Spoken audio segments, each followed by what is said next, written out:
Hey everyone, I'm Rick and thank you for joining me. If you're new to the channel, please consider subscribing to help this channel grow. Today I'm really excited to show you my experience with this new DAC. This is the SMSL PS200, and I'd like to thank Ayoshida Audio for sending over a review sample. This will be a short video because frankly this is a pretty simple unit.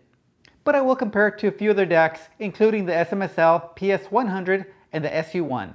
The PS200 comes in at $89, which is $10 more than the SMSL SU-1 at $79 currently, whereas the PS100 comes in at a lot lower price of $30.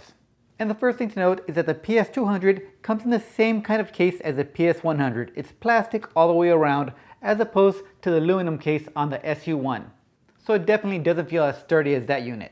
The front panel comes in as a glossy finish, which I really don't like. I wish they would have made it a matte finish as on the rest of the DAC, because this glossy tends to catch a lot of fingerprints and does scratch fairly easily. So no paper towels to clean this guy, only microfiber.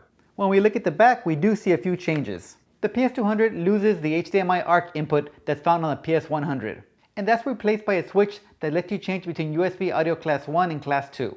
And SMSL does state that they have that class switch to make this unit compatible with a Sony PlayStation or a Nintendo Switch. Just switch it over to class 1, make sure you reboot it by removing the power cable and reinserting, and that'll reset it to launch into that class. I do wish SMSL would have kept the HDMI ARC in though. It's an input that's really in demand right now, and this unit might have been more attractive to a larger audience. As for specs, the DAC chip in the PS200 is an ESS Sabre ES9039Q2M. And that's capable of decoding up to 32-bit 768 kHz PCM files and DSD to DSD512. This DAC is also MQA compatible. The THD+N at 0.0001, dynamic range at 123 decibels, and signal to noise at 123 decibels as well. And you can pause this video and compare on this slide to the SMSL SU-1 and the PS100. As for sound, I started comparing the sound of the PS200 to the PS100. And it was instantly evident that the PS200 was on another level. The PS100 sounded flatter, duller, and less dynamic. It's still clear, but nowhere the clarity and detail level of the PS200. Then I stepped it up versus the SU-1, which had been my pick and recommendations for DAC under $100. Well, that honor now goes to the PS200, because everything I loved about the SU-1 just got better for just an additional $10.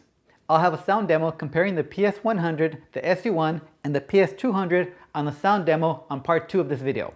But the PS200 had a larger sound stage, more clarity and detail, and imaging was more focused. The bass impact is about the same as the SU-1, as well as the extension on the highs. Then I continued to step it up and I compared the PS200 to my DOC U8 DAC, and that's a headphone amp and DAC coming in at around $300. And I put a price of the DAC in that unit at around half its cost at $150.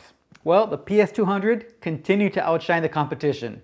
Not until I compared it to the $240 DO100 Pro did the PS200 take a loss. But for $89, this little guy stands on its own, and it's definitely my new pick for 2024 best DAC under $100. So that's all I have for you guys today. Remember, I'll have the sound demo on the next video. Thank you guys for watching, and I'll see you on the next one.